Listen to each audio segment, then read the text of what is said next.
BountyNetComics.com did a review of the Beast movie with Idris Elba in it. I'll get to that in a second. I want to talk about this though. Jorge Molina did a cover for Titans United Blood Pack 1. This is his version on the left. Looks pretty cool. You know, I mean, it's for Hispanic Heritage Month, so it's got the Mexican flag and stuff. You're like, okay, it's a little bit, a little bit pandering if you want to go that way or whatever. But not a big deal by any means. But then you come over here to the right, and they've made some changes. Okay, well, he's got this little patch thing on. Okay. He's got a Viva Mexico flag instead of the actual Mexican flag. I think the Mexican flag itself looks better. It just, the way it's like billowing and stuff. But whatever. They also changed his leg. Over here, he's got his left leg up on some rock, even though he's in outer space, but whatever. Here's the big thing. Jorge's version, he had the lantern in his hand. On DC's improved or changed version, he's got a bag of motherfucking tamales. Like, are you serious? That's the most fucking stereotypical bullshit you might as well have him wearing a fucking sombrero and stuff. Like, seriously, what is this shit? That's almost fucking mind blowing in its stupidity. Like, he's got a bag of fucking tamales. Like, it's like, come on, dude, what the fuck? But anyway, I just thought that was fucking stupid. So let's get to the review. I'll just go through it. Beast review. An apex predator takes on a man and his two unlikable daughters. No surprise there. It's been a hit or miss year in the world of horror. We've had some certified gems like The Black Phone and The Witch Part 2, the other one. It's also given us some certified garbage such as They, Them, and Scream.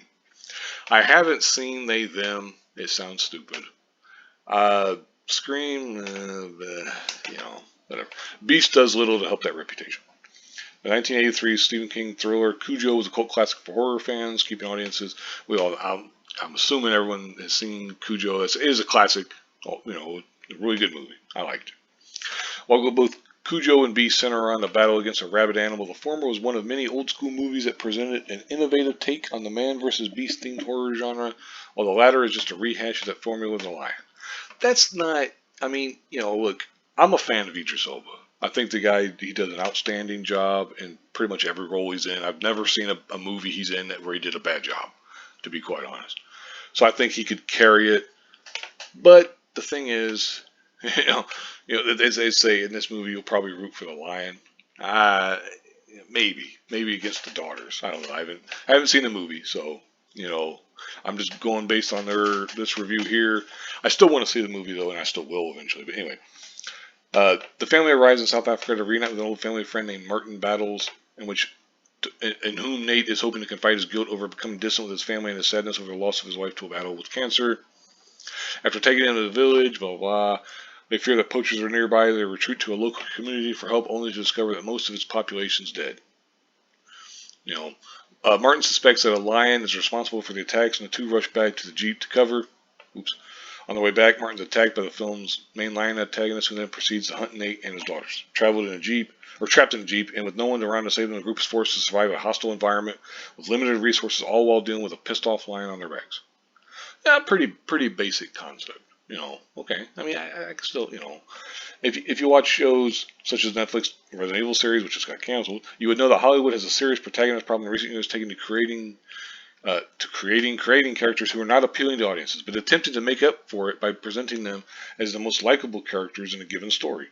But the bottom line is, if your protagonist is unlikable, your film will fall apart at the seams. I agree with that. Beast is no different, while both Meredith and Nora ride the lines of character-induced stupidity throughout the entire film. The two characters put themselves in danger almost intentionally in defiance of the adults, all while picking the worst possible times to air personal grievances. For example, at one point, while they're being hunted down by the film's opponent's predator, Meredith chides the air out her father for just not generally keeping his promises. I could see why that would be annoying, because that would suck, but whatever.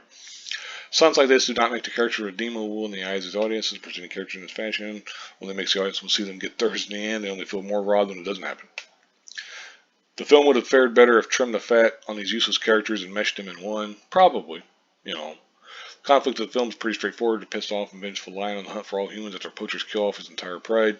Strangely though, the film can't commit to how believably they want the lion to be presented as a predator. Unlike Cujo, whose insanity was explained to as being bitten by a rabies-infected bat, the lion survives dozens of tranquilizers and even a fiery car explosion, with the only explanation as to how is that you don't mess with the lion's pride. It's not just the film's animals who pull off some incredible feats, but its human characters as well. As they manage to survive so many mortal wounds over the course of the film's runtime, they'll end up wondering if they're superhuman. To that end, some viewers are going to have reservations about the film's ending, which involves seeing a character go one-on-one with a lion in a fashion that would not fare well for them in real life.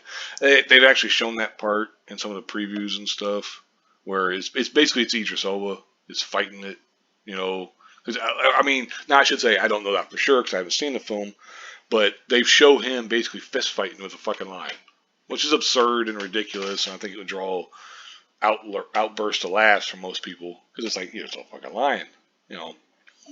It's a solid man versus prey movie within the bubble of survivor thrillers. However, the film is pretty light on any real substance outside of its main antagonist.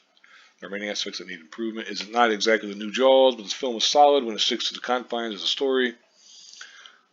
I don't believe in turning your brain off to enjoy a movie, but it is hard to tell a small budget film with a limited cast to make even further cuts to fix its issues. I disagree there. I do think sometimes it's best to just, you turn your brain off, just enjoy a movie.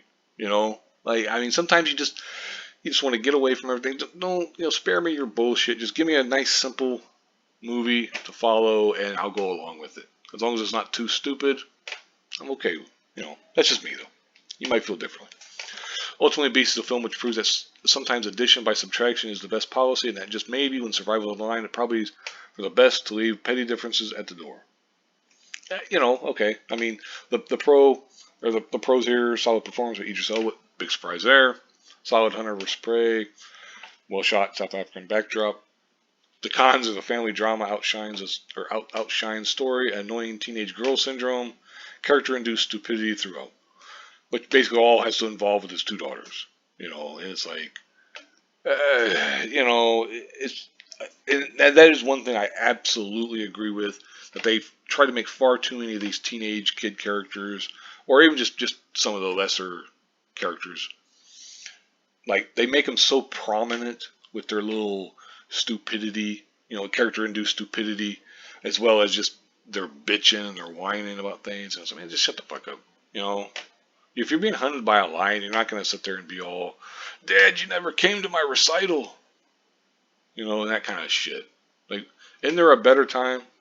That honestly, it seems like the kind of thing where, for like an action comedy, or the character starts bitching about that, and then like the parent or whatever would say, "Is now really the right time?" as they're yelling and fighting or whatever. That for a ha laugh moment. The reader ratings, I won't go through those, but 13 votes, 1.8. That's not good.